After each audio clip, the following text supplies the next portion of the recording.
گزشتہ نشست میں یہ بات چل رہی تھی کہ اللہ تعالی نے اپنی معرفت اور اپنی ذات عالیہ اور صفات مقدسہ کی پہچان اور ان تک پہنچنے کے لیے ایک سلسلہ جاری فرمایا، اور اس سلسلے کا نام نبوت اور رسالت ہے۔ اللہ تک پہنچنے کی ایک راہ تو یہ تھی کہ انسان اپنی عقل کو استعمال کرتے اور اللہ کی معرفت حاصل کرتے، مگر وہ راہ اتنی کمزور اور اتنی خطرناک ہے کہ وہ جن نتائج پر پہنچتی ہے اس کی کوئی توثیق کرنے کے لیے دوسرا تیار نہیں ہے،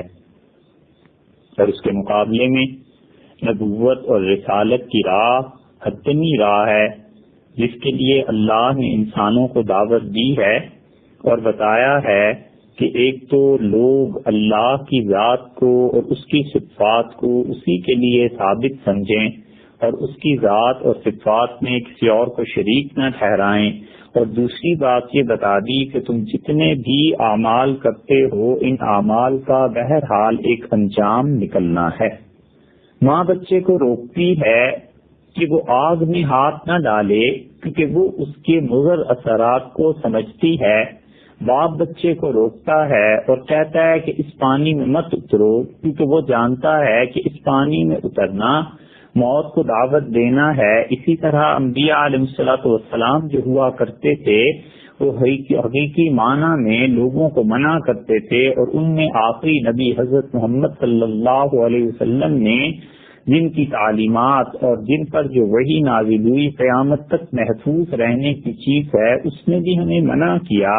اور بتایا کہ یہ کام ہلاکت والے ہیں اور یہ کام ہے جن پر انسانیت کی نجات ہے۔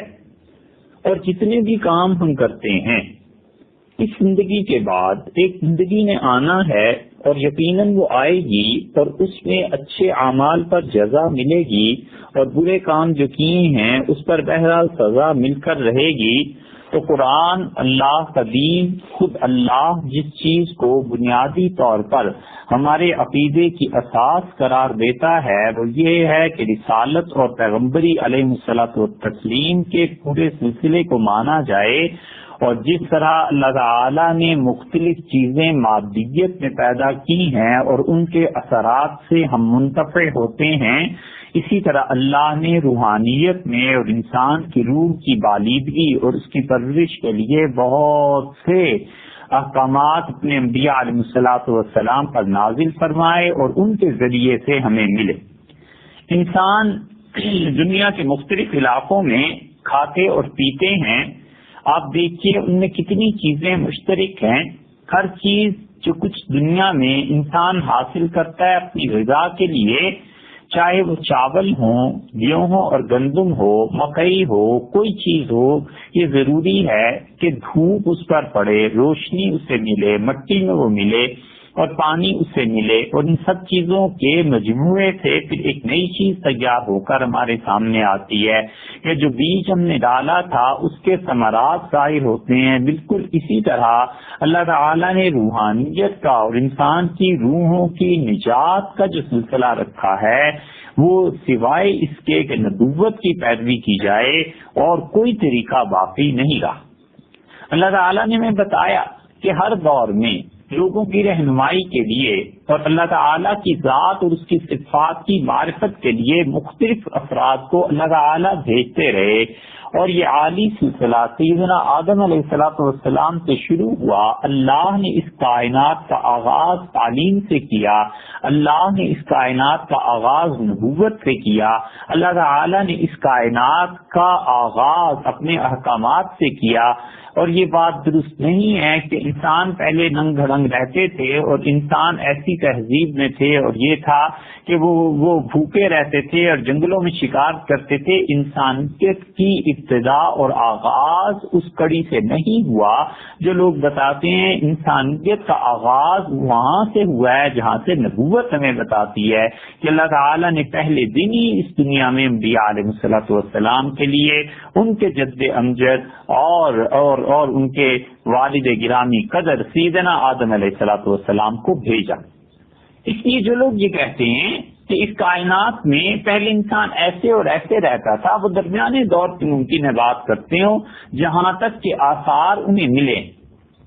اور پہلے دن کون اس دنیا میں آیا تھا اس کے آثار انہیں چونکہ ملے نہیں، اس لیے وہ اس بات کو مانتے نہیں، تو معلوم ہوتا ہے کہ نبوت اور وحی کو مانے بنا کوئی چارہ بھی نہیں ہے۔ اور پھر اللہ تعالیٰ نے ہمیں بتایا کہ آدم علیہ السلام سے جو سلسلہ کائنات کی ہدایت اور رہنمائی کا شروع ہوا تھا وہ حضور صلی اللہ علیہ وسلم پر آ کر ختم ہو گیا، اور اللہ تعالیٰ نے جو ہدایت اور تعلیم نبی کریم صلی اللہ علیہ وسلم کو دی تھی وہ قرآن کریم ہے جو قیامت تک باقی رہنے والا ہے۔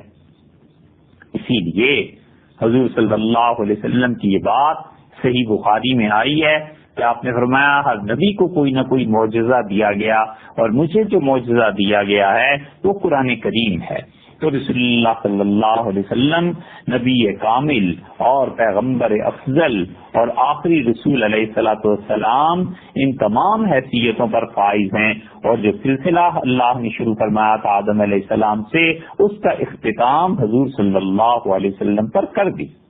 سورہ النحل میں اللہ تعالیٰ نے فرمایا ہے کہ وَلَقَدْ بَعَثْنَا فِي كُلِّ أُمَّةٍ رَسُولًا، اور ہم نے ہر قوم میں رسول بھیجے ہیں علیہم الصلوۃ والسلام۔ اور یہی بات سورہ النساء میں بھی ارشاد فرمائی گئی، اور اللہ تعالیٰ نے فرمایا کہ وَرُسُلًا قَدْ قَصَصْنَاهُمْ عَلَيْكَ مِنْ قَبْلُ، اور انسانوں کی طرف اور بھی بہت سے ہم نے رسول بھیجے ہیں جن کا حال ہم نے آپ کو پہلے بتا دیا ہے۔ وَرُسُلًا، اور کچھ رسول علیہ الصلوۃ والسلام ایسے بھی ہیں لم نقصصهم علیک، جن کا تذکرہ ہم نے آپ سے نہیں کیا، جن کا حال ہم نے آپ سے بیان نہیں کیا۔ قرآن کریم میں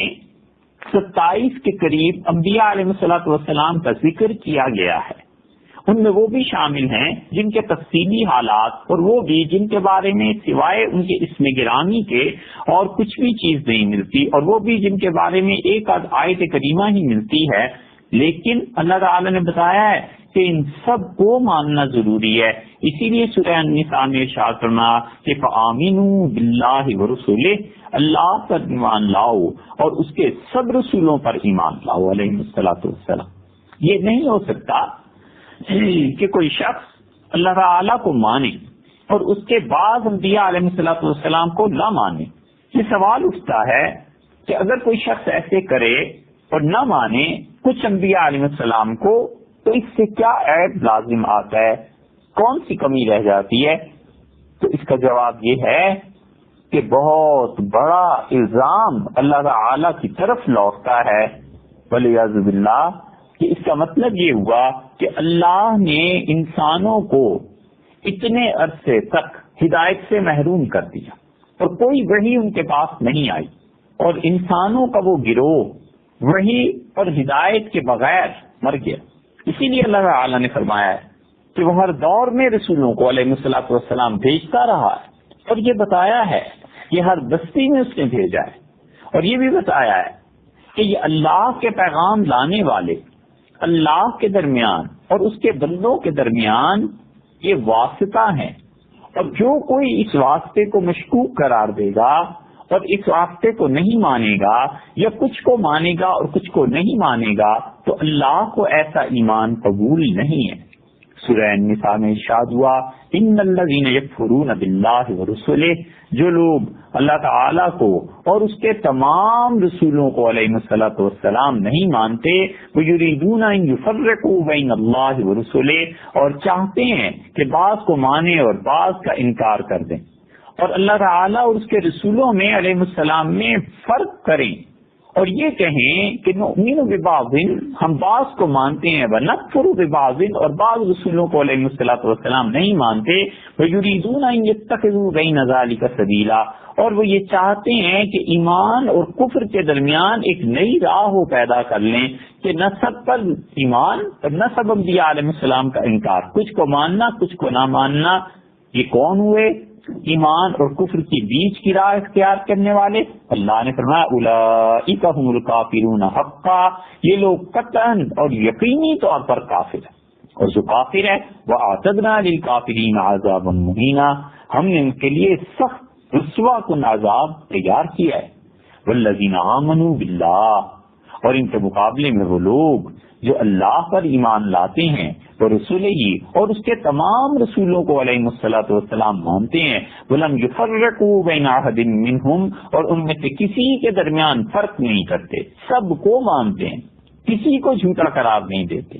کسی کا انکار نہیں کرتے۔ اولئک سوف یؤتیہم اجورہم، یہ ایسے لوگ ہیں اللہ تعالیٰ انہیں عنقریب پورا پورا ثواب دے گا، اپنا قرب عنایت فرمائے گا۔ وکان اللہ غفور الرحیم، اور اللہ تعالیٰ بڑا بخشنے والا ہے، بڑی رحمت والا ہے۔ جو آدمی سچائی اور صحیح اعمال اور عقیدہ اس کے پاس لے کے جائے گا، اسے کیا پڑی ہے کہ اس انسان کی مغفرت نہ فرمائے، یا کیوں اپنی رحمت مبارکہ سے اسے محروم کر دے۔ اس لیے قرآن کہتا ہے کہ جتنے بھی انبیاء علیہ الصلوۃ والسلام آئے،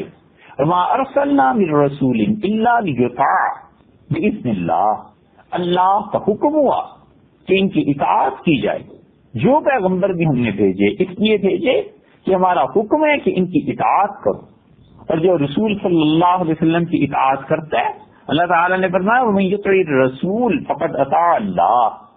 جس نے حضور صلی اللہ علیہ وسلم کی بات مانی اس نے اللہ ہی کی فرما برداری کی، اور جو رسول اللہ صلی اللہ علیہ وسلم کی مخالفت میں ہے فرمایا ومن یشاقق اللہ ورسولہ،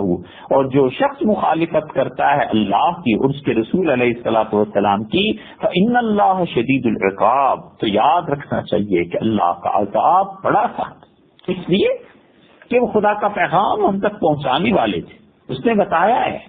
کہ ہر دور میں اس کے یہ پیغمبر آتے رہے، اور جن لوگوں نے ان کی نہیں مانی انہیں نہ صرف یہ کہ اللہ کی معرفت سے محرومی ہوئی، خدا کی ذات اور صفات کو پہچان نہیں سکے،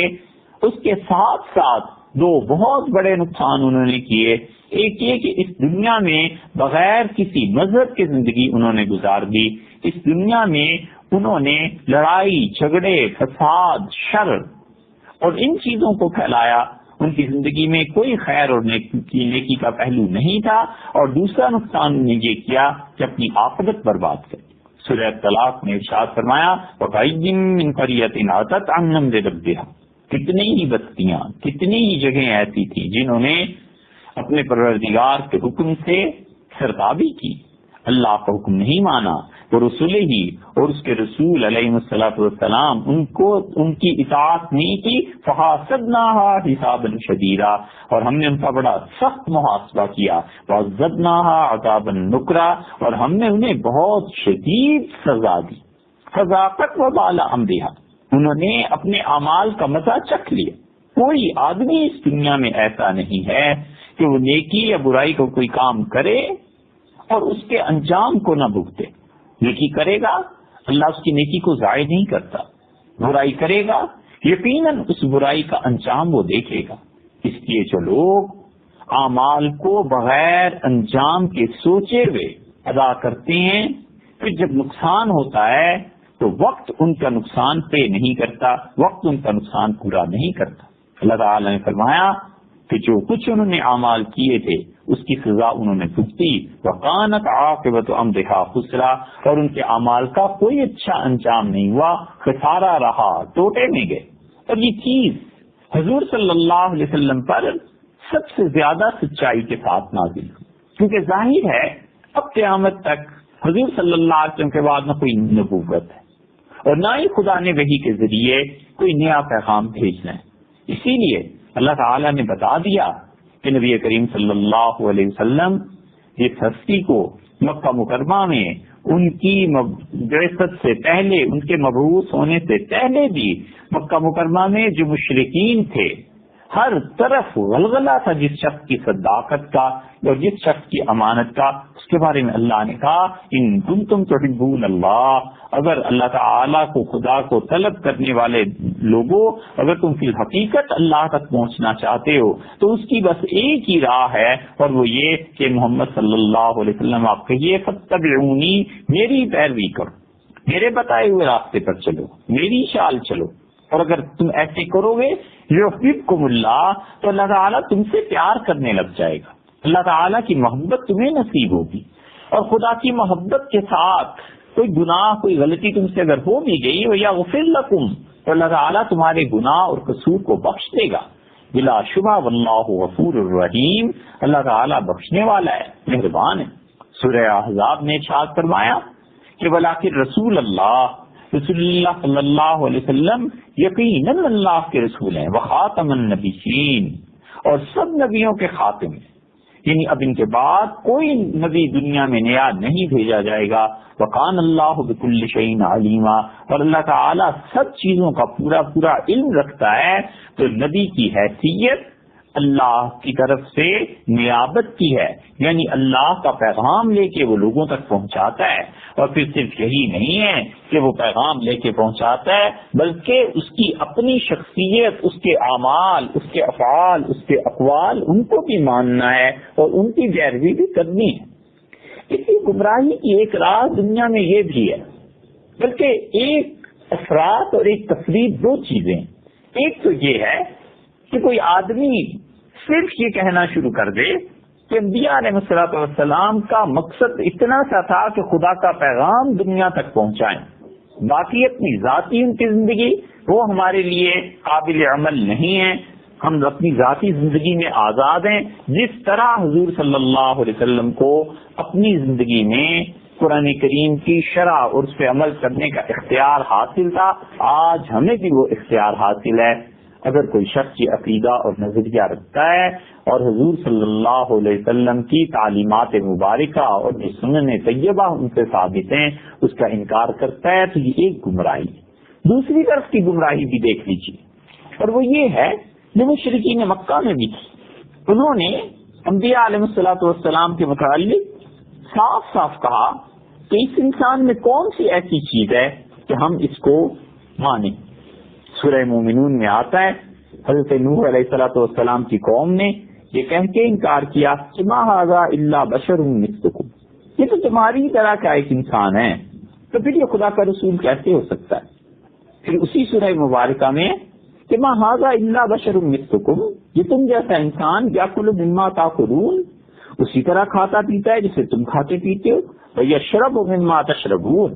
اور جو تم پیتے ہو وہی چیزیں یہ پیتا ہے۔ تو یہ شخص کھائے بھی پیے بھی وہ بھلا خدا کا رسول کیسے ہو سکتا ہے؟ سب کچھ ماننے کے لیے تیار، مگر رسول علیہ الصلوۃ والسلام ان کے وہ اوصاف جو اللہ نے ان میں رکھے تھے ان کو ماننے کے لیے تیار نہیں تھے۔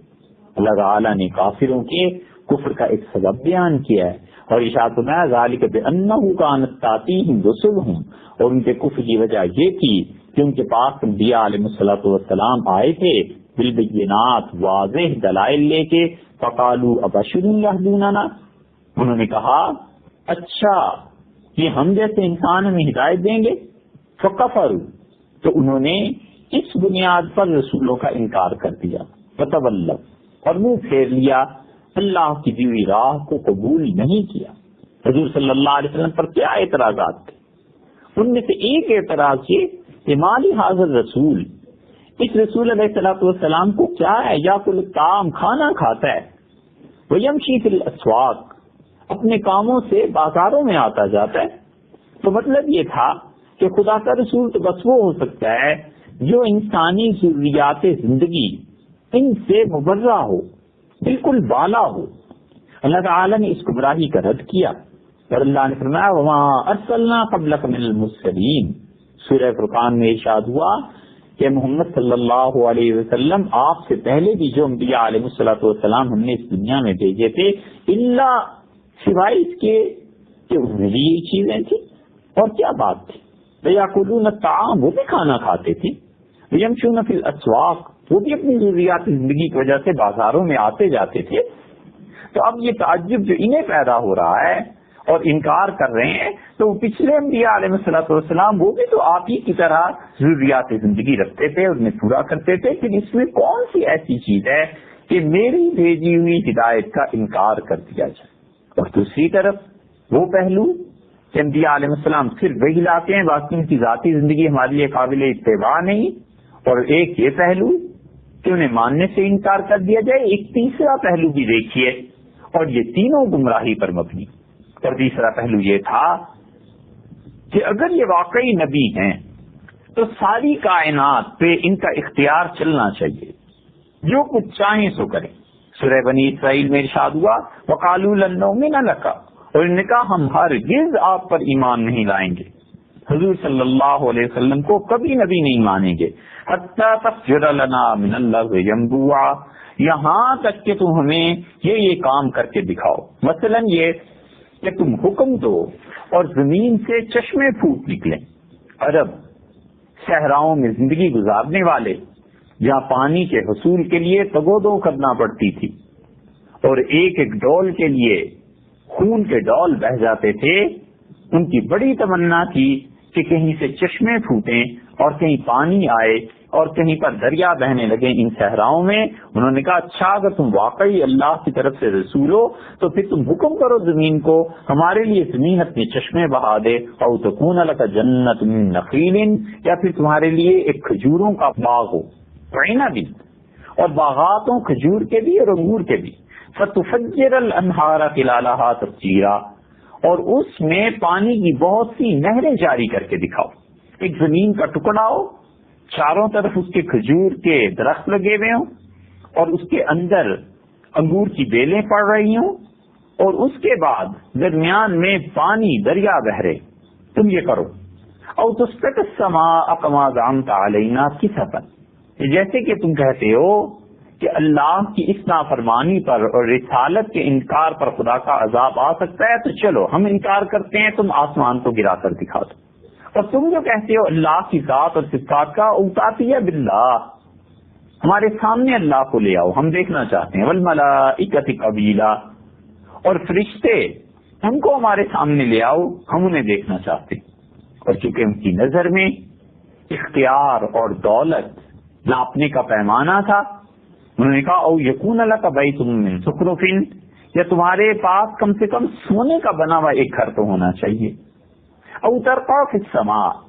یہ تو تم کرو کہ آسمان پر اڑ کے چڑھ جاؤ، آسمان پہ جاؤ، ہم دیکھ رہے ہوں، ولن نؤمن لرقیک، اور یہ جو تم پڑھتے رہتے ہو نا اس کو ہم ہرگز نہیں مانیں گے، حتی تنزل علینا کتابا نقرأ، یہاں تک کہ تم آسمان سے ایک کتاب لے کر آؤ جسے ہم اپنی آنکھوں سے دیکھیں اور اپنی زبان سے پڑھیں۔ اللہ نے ان سب مطالبات کے جواب میں حضور صلی اللہ علیہ وسلم سے فرمایا بس ایک بات ان سے کہہ دیجئے، قل سبحان ربی، کہ سبحان اللہ، میں خدا تو نہیں ہوں جو سارے کام کروں، میرا رب ہے جس کے اختیارات لامحدود ہیں، حل کنت الا بشر رسولا، میں تو ایسا آدمی ہوں جسے اللہ نے پیغام پہنچانے کے لیے تمہارے پاس بھیجا ہے۔ اسی لیے اسلام نے ہمیں سکھایا اور قرآن نے تلقین کی اور قرآن نے بتایا کہ تم ہمارے انبیاء علیہ الصلوۃ والسلام سب پر ایمان لاؤ، اور خاص طور پہ حضور اقدس صلی اللہ علیہ وسلم پر، اور ہر طرح کی افراط و تفریط سے بچو، نہ تو یہ سمجھو کہ رسول اللہ صلی اللہ علیہ وسلم تمہارے ہی جیسے ہیں بالکل، اور ان کی ذاتی زندگی اور تمہاری ذاتی زندگی میں فرق نہیں، اور نہ یہ سمجھنا کہ وہ خدا کی خدائی میں کسی بات میں شریک ہیں، بلکہ اعتدال کی راہ اختیار کرو، اور جو کچھ یہ ہمارے نبی صلی اللہ علیہ وسلم صادق و امین جو کچھ تمہیں بتاتے ہیں ان باتوں کو مانتے رہو۔ یہ دلیل ہے اس بات کی کہ ساری کی ساری نبوت اس کی بنیاد اللہ کی وحی، اللہ کا پیغام ہے، اللہ تعالیٰ کا چاہنا ہے، اور اللہ نے چاہا کہ مکہ مکرمہ میں اپنے ایک بندے کو اس آخری اور سب سے اعلیٰ اور عرفہ مقام سے سرفراز فرمائے، اور وہ ہستی وہ تھی جسے ہم حضور صلی اللہ علیہ وسلم کے نام سے یاد کرتے ہیں، اور حضور اقدس صلی اللہ علیہ وسلم نے مکہ مکرمہ میں زندگی گزاری اور سب کافروں اور مشرکوں کے بیچ میں رہے، اور رسول اللہ صلی اللہ علیہ وسلم کی زندگی کوئی چھپی بھی نہیں تھی، اور اس کے بعد یک بیک ایسے ہو گیا کہ اللہ تعالیٰ نے اس ہستی کا جو انتخاب فرمایا تھا عملی طور پر وہی اللہ کے منصوبے اور اللہ تعالیٰ نے جو کچھ پہلے سے طے فرما دیا تھا اس کے ظہور کا وقت آیا،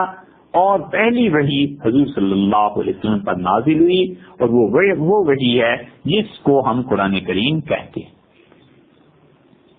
امام بخاری رحمۃ اللہ علیہ نے صحیح بخاری کے آغاز میں ایک روایت لائے ہیں، اور وہ صحیح بخاری کی تیسری حدیث ہے کہ نبی کریم صلی اللہ علیہ وسلم پر وحی کا آغاز کیسے ہوا. اور وہ اپنے استاد یحییٰ ابن بکیر رحمت اللہ علیہ سے نقل کرتے ہیں. یہ اصل میں یحییٰ بن عبداللہ بن بکیر ہے، لیکن چونکہ امام بخاری رحمت اللہ علیہ کے استاد یحییٰ ان کے دادا بکیر اپنے زمانے کی مشہور شخصیات میں سے تھے، اس لیے یحییٰ کے بعد عبداللہ جو ان کے والد کم مشہور شخصیت تھے ان کا نام بیچ میں سے اڑ گیا اور یحییٰ بن بکیر آ گیا، کیونکہ پہچاننے میں لوگوں کو آسانی تھی. مصر میں حدیث کے بہت بڑے ائمہ میں سے جو تھے وہ ان میں حضرت بکیر رحمت اللہ علیہ تھے، تو اصل تو ہونا چاہیے تھا یحییٰ بن عبداللہ بن بکیر، لیکن مصر کے حدیث میں شہرت کے میدان میں آگے بڑھ گئے تھے بکیر رحمت اللہ علیہ، تو اس لیے پوتے کو دادا سے جوڑ دیا گیا. انہوں نے یہ بات سنی حضرت لیث رحمت اللہ علیہ سے، اور انہوں نے عقیل سے. اور یہ جو عقیل ہیں امام زہری رحمت اللہ علیہ سے جتنے بھی لوگ احادیث کو روایت کرتے ہیں ان میں سب سے زیادہ سچے اور سب سے زیادہ قابل اعتماد عقیل ہیں. اور عقیل جو ہیں یہ یہاں پر ذکر کر رہے ہیں کہ میں نے ابن شہاب سے سنا، اور ابن شہاب جو تھے ان کی کنیت تھی ابو بکر اور ان کا نام تھا محمد بن مسلم بن عبید اللہ بن عبداللہ بن شہاب بن عبداللہ بن حارث بن زہرہ. یہ ان کا سارا نسب ہے. ان کے یعنی محمد بن مسلم جنہیں ہم امام زہری رحمت اللہ علیہ کے نام سے یاد کرتے ہیں، ان کے دادا کے بھی دادا بنو زہرہ سے تھے، بڑے سمجھدار آدمی تھے. تو اس لیے امام زہری رحمت اللہ علیہ کی نسبت ان کے دادا سے چونکہ مشہور ہو گئی تھی، اس لیے عام طور پر یہی ملے گا کہ ابن شہاب حدیث کی کتابوں. اور یہ امام زہری جو تھے رحمت اللہ ان کے دادا کے جو دادا تھے، ان سے اگر آپ آگے چلیں گے تو زہری میں کیوں کہتے ہیں؟ کیونکہ زہرہ بن کلاب ان کے آباء و اجداد میں سے تھے، اور یہ زہرہ بن کلاب جو ہیں یہ وہی گھرانہ ہے ان کا جہاں سے حضور اقدس صلی اللہ علیہ وسلم کی والدہ ماجدہ حضرت آمنہ تھی. امت کا اتفاق ہے اس بات پہ کہ ابن شہاب رحمۃ اللہ علیہ حدیث کے امام اور بہت سچے انسان تھے. حدیث کی کئی کتابیں، اکثر و بیشتر کتابوں میں ان کا تذکرہ بڑے خیر اور بڑی اچھائی کے الفاظ کے ساتھ ملے گا. وہ روایت بیان کرتے ہیں عروہ بن زبیر سے اور وہ ام المومنین سیدہ عائشہ رضی اللہ عنہا سے. یہ سب نام ایسے ہیں جو تعریف سے کہیں زیادہ بلند و بالا ہیں. اور انہوں نے فرمایا حضرت عائشہ رضی اللہ عنہا نے کہ اول ما بدی بہ رسول اللہ صلی اللہ علیہ وسلم من الوحی، وحی میں سے سب سے پہلی چیز جو حضور اقدس صلی اللہ علیہ وسلم کو پیش آئی الرؤیا الصالحہ فی النوم، وہ یہ کہ آپ سوتے تھے تو اچھے خواب رسول اللہ صلی اللہ علیہ وسلم دیکھتے تھے. یہ وحی کا آغاز حضور صلی اللہ علیہ وسلم کی طرف کیسے ہوا؟ یہ ہے وحی جو ہے وہ در حقیقت انسان کی زندگی میں جو تقاضے پیدا ہوتے ہیں، یہ اللہ کی طرف سے ان کے جواب کا دیا جانا، یہ ہے وحی. انسان کی زندگی میں خوراک کے تقاضے پیدا ہوئے تو اللہ تعالی نے مکھی شہد کی اس کے دل میں یہ بات ڈالی کہ شہد کیسے بنانا ہے، اسے پیدا فرمایا. تو اللہ تعالی نے فرمایا وَأَوْحَىٰ رَبُّكَ إِلَى النَّحْلِ، اور تمہارے پروردگار نے شہد کی مکھی کے دل میں یہ ڈالا، یعنی اس کا مطلب ہے اسے الہام کیا. دنیا میں انسانوں کی زندگی میں جتنے تقاضے بڑھتے چلے جاتے ہیں اتنی ہی نئی سے نئی چیزوں کا الہام اللہ انسانوں کو کرتا ہے. اس میں کوئی بحث نہیں کہ وہ انسان کافر ہے یا مومن ہے. انسانوں کی ضروریات زندگی کے لیے اللہ تعالیٰ ان کو اشارے دیتا رہتا ہے. اور یہی چیز، یہ الہام اس کی نسبت جب انبیاء علیہ الصلوۃ والسلام کی طرف ہوتی ہے تو وہ وحی ہے، اور انبیاء علیہ الصلوۃ والسلام پر اللہ جیسی وحی نازل کرتا ہے، بس ایسی وحی حضور اقدس صلی اللہ علیہ وسلم کے بعد نہیں نازل کی گئی۔ ہاں البتہ اچھے خواب، الہام یہ اب بھی لوگوں کو ہوتی ہے۔ تو سب سے پہلی چیز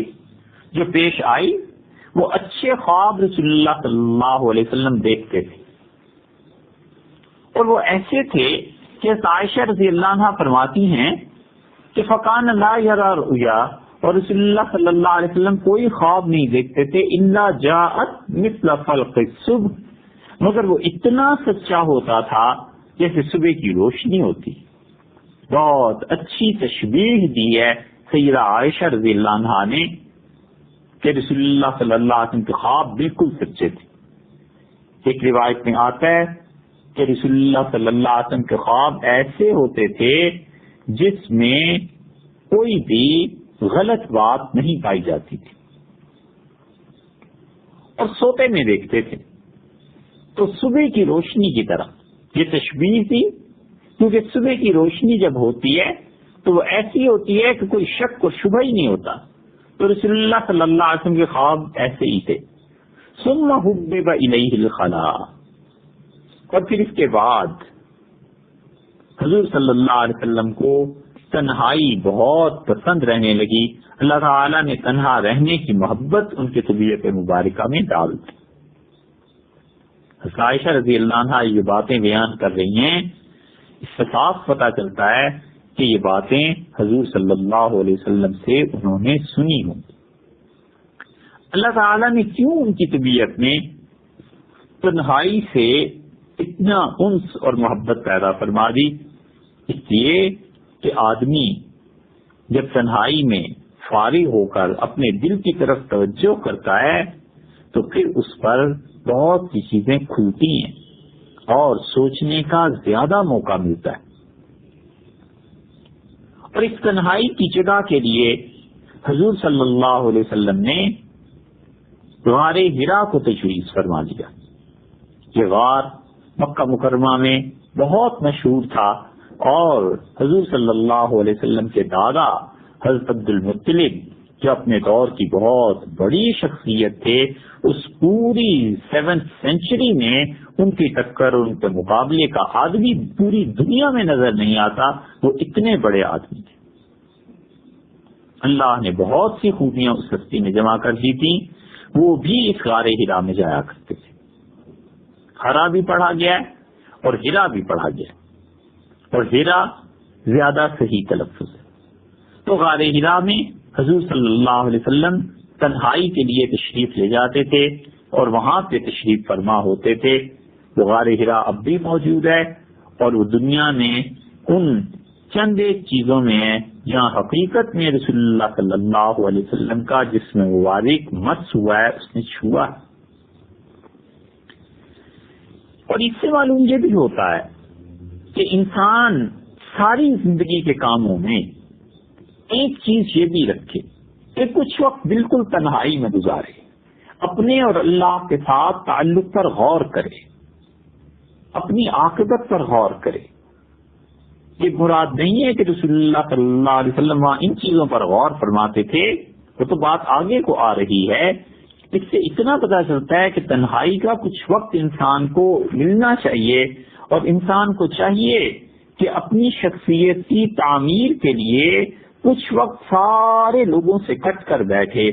اور اللہ کے اور اپنے تعلق پہ اور اپنی عاقبت کے معاملات پہ غور کرے کہ اگر مجھے اسی لمحے خدا کے سامنے پیش ہو جانا پڑے تو پھر میں اپنی زندگی کی کس کس چیز کا حساب دوں گا، اور کیا چیز میزان عدل پر اور فضل پر پوری اترے گی، اور کیا چیز مجھے عدل اور انصاف سے ہٹا ہوا شخص اللہ کے یہاں ثابت کر دے گی۔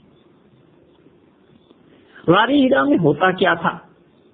سیدہ عائشہ رضی اللہ عنہا فرماتی ہیں فَيَتَحَنَّسُ فِيهِ، اور رسول اللہ صلی اللہ علیہ وسلم وہاں پر عبادت کرتے تھے، وہ تعبد، آگے الفاظ آ گئے کہ یہ عبادت تھی رسول اللہ صلی اللہ علیہ وسلم کی۔ صحیح بخاری کے بعض نسخوں میں آیا ہے تحنف تہنس کی بجائے تہنف کا لفظ آیا ہے. تہنس اگر لغت کی کتاب آپ اٹھائیں تو معلوم ہوگا کہ جاہلیت کے دور میں عربوں کے ہاں عبادت کا ایک طریقہ یہ بھی تھا کہ انسان ساری دنیا سے الگ تھلگ ہو کر خدا کے دھیان کے لیے کہیں چلا جائے اور بالکل الگ گوشے میں بیٹھ کے کچھ دن اور کچھ راتیں لگائے. اس کو تہنس کہتے تھے اور بعض اس کو تہنف بھی کہتے تھے. یعنی سا اور فا دونوں الفاظ دونوں حرف ایک دوسرے کی بجائے آتے ہیں. لہجے کا فرق تھا عربوں میں. جیسے آپ سمجھ لیں اردو میں ارے اور اڑے, اڑے بھی بولتے ہیں ارے بھی بولتے ہیں, تو رے اور رے دونوں ایک دوسرے کی جگہ پہ استعمال ہوتے ہیں. ایسے ہی تہنس اور تہنف دونوں اصطلاحات بولی جاتی تھیں. تو یہ عربوں کا طریقہ تھا. حضور صلی اللہ علیہ وسلم اس پر عمل فرماتے تھے اور چلے جاتے تھے. طبیعت مبارکہ بت پرستی کی گندگیوں سے اور جاہلیت کے طریقوں سے پوری طرح محفوظ اللہ نے فرمائی تھی اور وہی ابھی تک نہیں آئی تھی. اس لیے عبادت کی سب سے افضل صورت کہ دنیا اور جو کچھ اس میں ہے اس سے ہٹ کے اللہ کی ذات کے لیے غور و فکر اور ان چیزوں پر بات اس کو سوچنا, یہ وہ تہنف یا تہنس ہے جس پہ حضور صلی اللہ علیہ وسلم کا عمل تھا. اور جاتے بھی عائشہ رضی اللہ عنہا کہتی ہیں اللیالی ذوات العدد, کئی کئی دن کے لیے تشریف لے جاتے تھے, کئی کئی راتیں وہاں پر رسول اللہ صلی اللہ علیہ وسلم بسر فرماتے تھے, مسلسل اس میں رہتے تھے, یہاں تک کہ گھر آنے کی رغبت نہیں ہوتی تھی. قبل ان ينزع الى اهله ويتزود لذلك, اور رسول اللہ صلی اللہ علیہ وسلم نے جتنے دن گزارنے ہوتے تھے اتنے دن کا کھانا پینا یہ چیزیں ساتھ لے کر جاتے تھے. یہ دلیل ہے اس بات کی کہ ہمیں رسول اللہ صلی اللہ علیہ وسلم کی اس بات سے معلوم ہوتا ہے, یہ حدیث اس بات پر روشنی ڈالتی ہے کہ انسان کو چاہیے کہ دنیا میں کسی بھی اچھے کام کرنے کے لیے جو اسباب وسائل اور ذرائع ہیں اپنی حد تک انہیں اختیار کرے. تو حضور صلی اللہ علیہ وسلم کھانے پینے کا جو بھی سامان ہوتا تھا اسے لے کر جاتے تھے, اور جب یہ سامان ختم ہو جاتا تھا ثم یرجع الی خدیجہ, تو خدیجہ رضی اللہ عنہا اس وقت رسول اللہ صلی اللہ علیہ وسلم کی واحد اہلیہ محترمہ تھیں, آپ واپس تشریف لاتے تھے ان کے پاس. فیتزود لمثلها, اور وہ پھر اور کھانا اتنا ہی ویسا ہی جتنے دن ٹھہرنے کا ارادہ ہوتا تھا غار حرا میں تیار کر کے خدمت میں پیش کر دیتی تھی اور آپ وہ لے کر تشریف لے جاتے تھے. یہ مہینہ کون سا تھا؟ ابن اسحاق کی روایت میں آتا ہے کہ رمضان تھا. حضرت عبد المطلب کے متعلق بھی آتا ہے کہ رمضان تھا. بعض حضرات کا خیال یہ ہے کہ اس زمانے میں, اور یہ حقیقت بھی ہے کہ وہاں پر غار حرا میں اگر آج اس جدید دور کی عمارتیں جو بن گئی ہیں اگر انہیں ہٹا دیا جائے تو وہاں پر براہ راست بیت اللہ پر نظر پڑتی ہے, اور بیت اللہ ایسی عبادت کی جگہ ہے کہ جس کو صرف دیکھنا بھی عبادت ہی ہے. وہاں ایک آدمی جائے اور صرف اگر وہ بیٹھ کے بیت اللہ کو عظمت اور اللہ تعالی کی نشانی اس کے طور پر دیکھتا رہے تو یہ بھی عبادت ہے. اس لیے بعض حضرات کا خیال ہے کہ رسول اللہ صلی اللہ علیہ وسلم نے حرا کو اس لیے تجویز فرما لیا تھا کہ وہاں سے بیت اللہ سامنے بغیر کسی آڑ کے نظر آتا تھا, تو حضرت صلی اللہ علیہ وسلم سے دیکھتے تھے اور یہ بھی عبادت تھی. رمضان میں تشریف لے گئے. حضرت عبد المطلب کے متعلق بھی روایت ہے کہ وہ بھی رمضان میں جایا کرتے تھے. بہت سی چیزیں ایسی ہیں جو حضور صلی اللہ علیہ وسلم نے خاندانی طور پر بھی عالی نسب ہونے کی وجہ سے اور اپنے خاندان میں بہت اونچا ہونے کی وجہ سے وہ چیزیں پائی جاتی. ابن اسحاق رحمۃ اللہ علیہ کی روایت یہ کہ آپ کا یہ جانا رمضان میں ہوا. ویسے تو جاتے ہی تھے لیکن جو آگے آ رہا ہے واقعہ یہ جب پیش آیا ہے تو پھر کیا ہوا، یہاں تک کہ متعدد مرتبہ جو جاتے رہے تو ایک مرتبہ یہ آیا کہ حتیٰ جاءہ الحق. حضرت خدیجہ رضی اللہ عنہا فرماتی ہیں یہاں تک کہ حضور صلی اللہ علیہ وسلم کے سامنے سچائی آ گئی، یعنی وحی آ گئی. عبید بن عمیر رحمت اللہ علیہ جو تابعی ہیں ان کی ایک روایت بھی محدثین نے نقل کی ہے، اور وہ ان کا خیال یہ ہے کہ حضور صلی اللہ علیہ وسلم کے ساتھ یہ واقعہ وحی کا پہلے خواب میں پیش آیا اور آپ اسے ملاحظہ فرما چکے تھے، اور پھر اس کے بعد حضرت صلی اللہ علیہ وسلم بیدار ہوئے ہیں، اور پھر اس کے بعد دوبارہ یہ واقعہ پیش آیا ہے جو کہ اگلی لائنز میں سطور میں آ رہا. اور اس کی تائید کہ رسول اللہ صلی اللہ علیہ وسلم کے پاس فرشتے آتے تھے یہ طروا رحمۃ اللہ علیہ کی روایت سے بھی ہوتی ہے، جو حضرت عائشہ رضی اللہ عنہا کی روایت میں بیان کرتے ہیں. وہ کہتی ہیں حضرت عائشہ رضی اللہ عنہا کہ رسول اللہ صلی اللہ علیہ وسلم کی نبوت کا آغاز خوابوں سے ہوا تھا، اور سب سے پہلے نبی کریم صلی اللہ علیہ وسلم نے جو دیکھا تھا جبریل امین کو وہ اجیاد مکہ مکرمہ کا ایک محلہ ہے وہاں پر دیکھا تھا. تو جبریل امین نے حضور صلی اللہ علیہ وسلم کا اسم گرامی لیا اور کہا محمد صلی اللہ علیہ وسلم. تو رسول اللہ صلی اللہ علیہ وسلم دائیں دیکھا بائیں دیکھا کوئی چیز نہیں دکھائی دی. تو قدرتی بات ہے آپ نے اوپر آسمان کی طرف سر مبارک کو اٹھایا اور آسمان میں یعنی اوپر فضا میں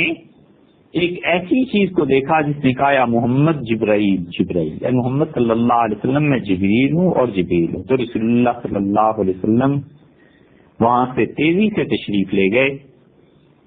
اور پھر بھی آواز آتی تھی، اور ان کی روایت میں یہ آتا ہے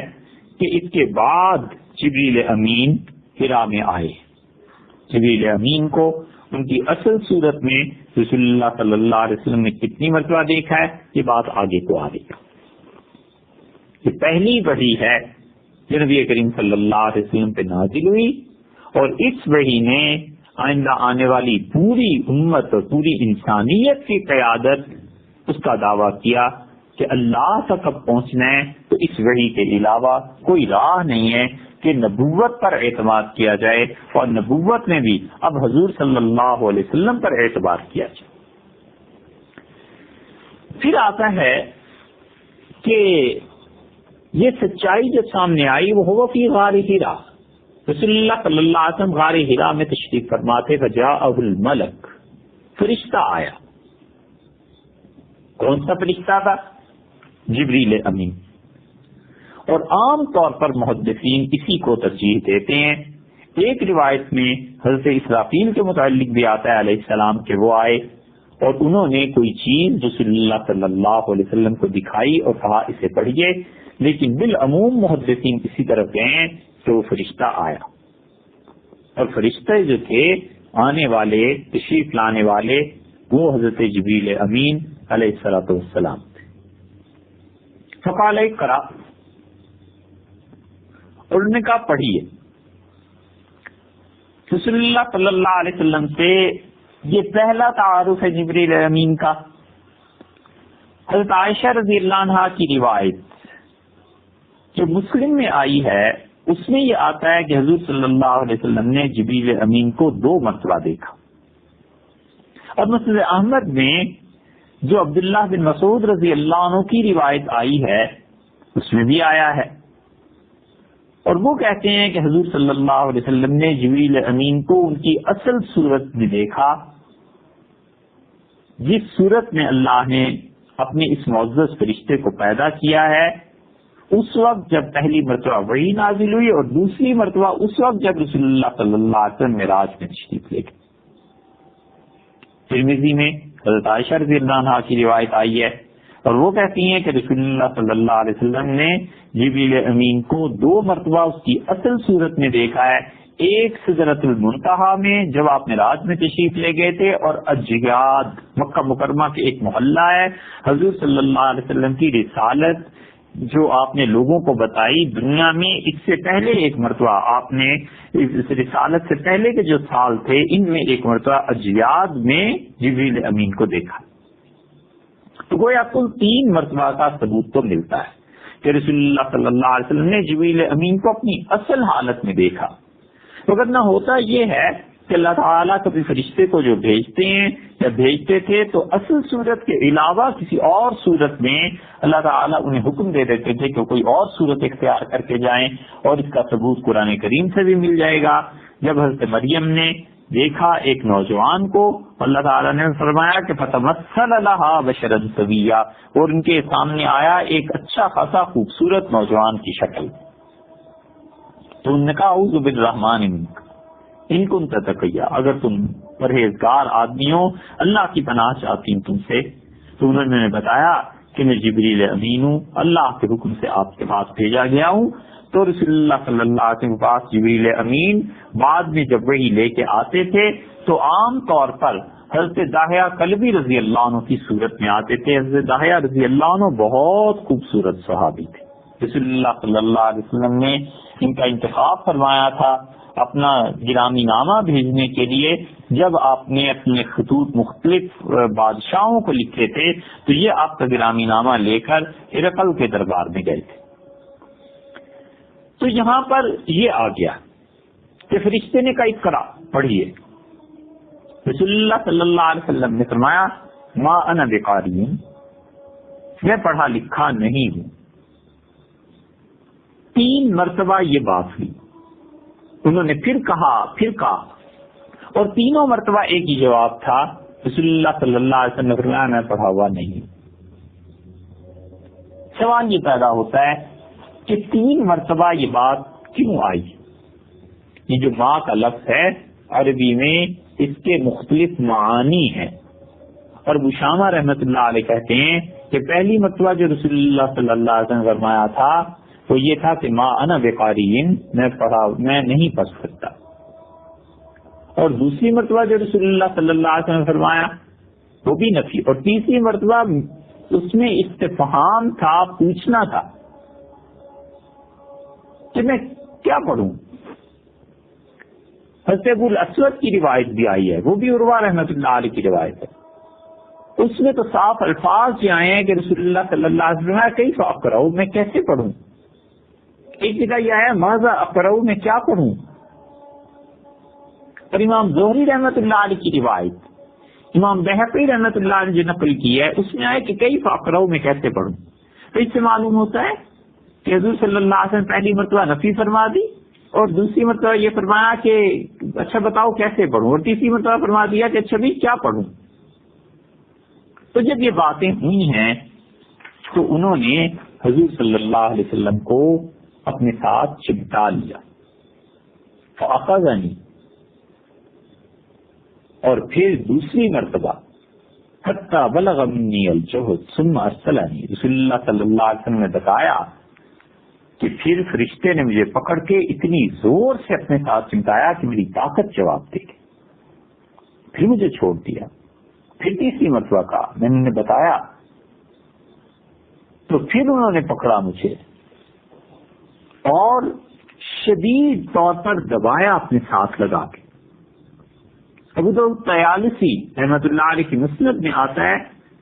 کہ اس نے یعنی فرشتے نے میرے گردن پر اپنا ہاتھ رکھا، رسول اللہ صلی اللہ علیہ وسلم کو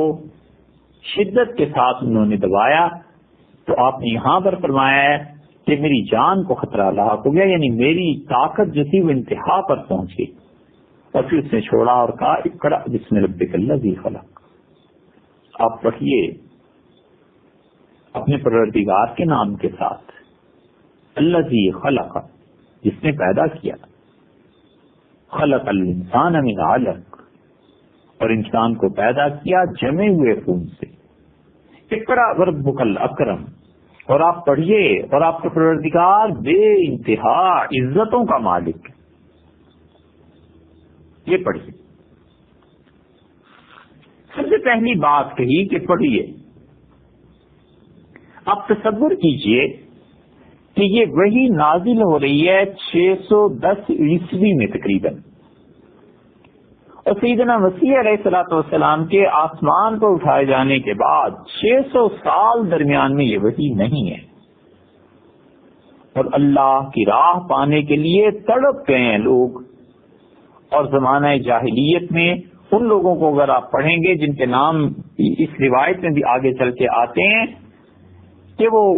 لوگ تو سجدہ کرتے ہوئے سیدھے ہاتھ یعنی ہتھیلیوں کو زمین کی طرف لگاتے ہیں، وہ الٹے ہاتھ لگاتے تھے اور کہتے تھے خدایا اپنی راہ دے. 600 برس کے بعد وہی نازل ہو رہی ہے، اور اس وحی میں پہلا جملہ یہ نہیں کہا کہ آپ عبادت کیجیے، یہ نہیں کہا کہ سسٹم کو چینج کیجیے. سب سے پہلی چیز جس کے لیے ارشاد فرمایا اقرا، کیونکہ اللہ کو علم تھا کہ اس نے اپنی مہربانی اور اپنے فضل سے یہ فیصلہ کر لیا ہے کہ حضور صلی اللہ علیہ وسلم کی شان سب سے بلند ان کے علم کی شان ہوگی، اور قیامت تک آنے والی ان کی امت کو اللہ نے علم سے جوڑ دیا.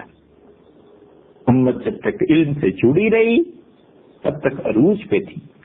اور جب علم امت سے گم ہو گیا، امت کی زوال میں چلی گئی، تو پہلا لفظ یہ ارشاد فرمایا، پہلا حکم یہ آیا کہ اقرأ بسم ربک الذی خلق. آپ پڑھیے اپنے رب کے نام سے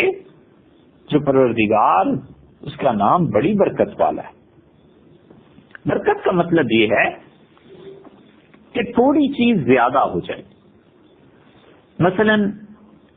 ایک مہینے کے لیے گھر میں خوراک لائی گئی اور اللہ تعالیٰ نے اس میں کسی بھی وجہ سے برکت دے دی، تو ایک مہینے کی بجائے 1.5 مہینہ استعمال ہو جائے. ایک آدمی 60 برس کی عمر میں کتنے کام کر سکتا ہے؟ کہ جب وہ دنیا سے رخصت ہوتا ہے تو ہم کہتے ہیں اس نے اتنا کام کیا جتنی ایک پوری اکیڈمی مل کے کر سکتی تھی. یا یہ کہ اس انسان نے اتنا کام کیا کہ اگر اندازہ کیا جائے تو روز 50 صفحے بھی لکھتا اپنی پیدائش کے دن سے وفات تک، تب جا کر اس کے لکھے ہوئے صفحات کہیں حساب میں آتے ہیں. تو یہ تھوڑے وقت میں جو بہت زیادہ کام ہو گیا، یہ برکت تھی. اور تمام انبیاء علیہ الصلوۃ والسلام میں برکتیں تھیں، اور سب سے بڑھ کے برکت اللہ نے حضور صلی اللہ علیہ وسلم کی حیات طیبہ میں دی تھی کہ رسول اللہ صلی اللہ علیہ وسلم کی 23 سال کی زندگی حیات طیبہ دیکھیے، اور وفات کے بعد جو دین پھیلا ہے اور ان کی حیات طیبہ میں بھی جو پھیلا ہے، تو لوگ ان سے جو جڑے ہیں وہ کروڑوں میں شمار ہوتے ہیں. اب اللہ نے انہیں برکتوں سے نوازا تھا. اس لیے پہلی بات یہ کہی کہ آپ پڑھیے اپنے رب کے نام کی برکت سے. اللہ تعالیٰ کے نام میں برکت ہے. اسی لیے قرآن بار بار کہتا ہے کئی جگہ تبارک الذی نزل الفرقان علی عبدہ، بڑی برکت والی ہے وہ ذات جس نے قرآن کو نازل کیا اپنے بندے حضرت محمد صلی اللہ علیہ وسلم پہ. اسی طرح تبارک الذی بیدہ الملک، بڑی برکت والی ہے وہ ذات جس کے قبضے میں بادشاہی ہے، جس کے قبضے میں ساری کائنات اور اس کی حکمرانی ہے. اس پروردگار کے نام سے جس نے پیدا کیا. تخلیق کے مراحل ہیں، اور ایک وقت آتا ہے کہ جب انسان کی بنیادی عناصر جن سے وہ بنتا ہے خون کی شکل میں ہوتے ہیں، پھر وہ خون گوشت بن جاتا ہے، پھر اس گوشت میں ہڈیاں پڑ جاتی ہیں، اور پھر وہ ایک نوزائیدہ اور جیتے جاگتے بچے کی صورت میں دنیا میں ظہور پذیر ہوتا ہے. اللہ نے فرمایا خلق الانسان من علق، اور اللہ تعالیٰ نے انسان کو پیدا کیا جمے ہوئے خون سے. یہ درمیان کا ایک درجہ بتایا. پھر حکم ہوا اقرا، آپ پڑھیے وربک الاکرم، اور آپ کو پروردگار بڑا کرم کرنے والا ہے، بڑا مہربان ہے. حضور صلی اللہ علیہ وسلم نے ان آیات کو دہرایا، پڑھا. فرجع بہا رسول اللہ صلی اللہ علیہ وسلم، اور رسول اللہ صلی اللہ علیہ وسلم واپس لوٹے. جو منصب رسالت عالم ارواح میں اللہ تعالیٰ نے حضور صلی اللہ علیہ وسلم کو دے دیا تھا اور انہیں اس پر فائز فرما چکے تھے، اب ظاہر میں اس دنیا میں اس کے ظہور کا وقت آیا، اور یہ ظہور اس طرح ہوا کہ فرشتے نے آ کر وہی کے وہ الفاظ جو اللہ تعالی نے بھیجے تھے آپ کے سامنے پیش کیے. تو رسول اللہ صلی اللہ علیہ وسلم اس بات کے بعد گھر کی طرف لوٹے. یرجف فؤادہ، اور نبی کریم صلی اللہ علیہ وسلم کا سیدہ عائشہ رضی اللہ عنہا فرماتی ہیں کہ دل شدید طور پر کانپ رہا تھا، شدید اثر تھا. اور دوسری روایت میں آتا ہے، صحیح بخاری کی ایک روایت میں، کہ یرجف بوادرہ، اور رسول اللہ صلی اللہ علیہ وسلم کا کندھا شدید طور پر کانپ رہا تھا. بوادر عربی میں کہتے ہیں انسان کے کندھے اور سر کے درمیان جو حصہ ہے اس گوشت کو. اور بہت سے لوگوں کو تجربہ ہوا ہوگا کہ جب خوف کی شدید کیفیت کبھی پیدا ہوتی ہے، یہ شدید اضطراب طبیعت میں پیدا ہوتا ہے، تو جسم کے بعض حصے کپکپانے لگتے ہیں، پھڑکنے لگتے ہیں. اسی کیفیت کا اظہار یہاں ہے کہ یا تو یہ کہ رسول اللہ صلی اللہ علیہ وسلم کا قلب مبارک شدید طور پر کانپ رہا تھا، یا یہ کہ نبی کریم صلی اللہ علیہ وسلم کے جسم مبارک کا شانے اور سر کے درمیان کا جو حصہ ہے یہ بہت کپکپی اس پہ تاری تھی. اور رسول اللہ صلی اللہ علیہ وسلم تشریف لے گئے اپنی اہلیہ حضرت خدیجہ بنت خویلد رضی اللہ عنہا کے پاس. اور ارشاد ہوا زملونی، مجھے کپڑا اڑا دو، موٹا کمبل دے دو، موٹا کپڑا، اور گویا لپیٹ دو مجھے اس میں. تو ظاہر ہے کہ خدیجہ رضی اللہ عنہا نے وہ پیش کر دیا ہوگا. فزملوہ، تو رسول اللہ صلی اللہ علیہ وسلم کو وہ کپڑا اڑا دیا گیا. حتی ذہب عنہ الروع، یہاں تک کہ رسول اللہ صلی اللہ علیہ وسلم پہ یہ جو اضطراب کی کیفیت تھی یہ دور ہوئی. فقال لخدیجہ واخبرها الخبر، تو رسول اللہ صلی اللہ علیہ وسلم نے حضرت خدیجہ رضی اللہ عنہا کو پوری بات بتائی اور انہیں بتایا کہ میرے ساتھ کیا ہوا ہے، کس وجہ سے یہ چیز پیش آئی ہے، کس وجہ سے مجھ پر یہ حالت طاری تھی، اور یہ جو کچھ ہو رہا تھا یعنی بھڑکنا اس گوشت کا اور یہ باتیں، اس کی اصل وجہ کیا ہے. حضرت خدیجہ رضی اللہ عنہا ان کے مناقب تو آئیں گے اپنے مقام پہ، لیکن جو جملے انہوں نے کہے ہیں ایسے اندازہ ہوتا ہے کہ گویا وہ اللہ تعالیٰ نے ان میں یہ صلاحیت رکھی تھی کہ خدا کی طرف سے الہامی جملے تھے. بہت بڑے جملے انہوں نے فرمائے رسول اللہ صلی اللہ علیہ وسلم کی شان میں، اور انہیں پہلے دن سے یہ اندازہ تھا کہ اس ہستی میں کوئی جوہر، کوئی چیز ہے جو عام انسانوں سے انہیں ممتاز بناتی. اور رسول اللہ صلی اللہ علیہ وسلم فرمایا لقد خشیت علی نفسی، مجھے اپنی جان کا خوف ہے، مجھے اپنی زندگی کا خوف ہے. اس کا کیا مطلب تھا؟ مطلب یا تو یہ تھا کہ یہ واقعہ ایسا پیش آیا ہے، مجھ پہ اتنا شدید اثر ہے کہ لگتا ہے کہ جان نکل جائے گی. یہ معاملہ تھا کہ رسول اللہ صلی اللہ علیہ وسلم نے بتایا کہ میں بیمار پڑ جاؤں گا. ابن ابی جمرہ رحمۃ اللہ علیہ نے اس کی تشریح کی ہے. اور تیسری چیز وہ ہے جو حافظ ابن حجر صحیح بخاری کے شارح اسقلانی رحمۃ اللہ علیہ بھی لائے ہیں، اور وہ یہ کہ رسول اللہ صلی اللہ علیہ وسلم نے بتایا کہ مجھے تو لگتا ہے کہ میں مستقل بیمار پڑ جاؤں گا. فقالت خدیجہ، سیدہ خدیجہ رضی اللہ عنہا عرض کرنے لگیں کلا واللہ ما یخزیک اللہ ابدا، ہرگز نہیں، بالکل ایسے نہیں ہوگا. اللہ تعالی یہ جو معاملہ آپ کے ساتھ گزرا ہے اس میں کبھی بھی آپ کو رسوا نہیں فرمائے گا، ایسے نہیں ہو سکتا. حضرت خدیجہ رضی اللہ عنہا کے جو جملے ہیں انہیں پڑھنے سے اندازہ ہوتا ہے کہ گویا یہ الہام اللہ نے ان کے دل میں کیا تاکہ رسول اللہ صلی اللہ علیہ وسلم کی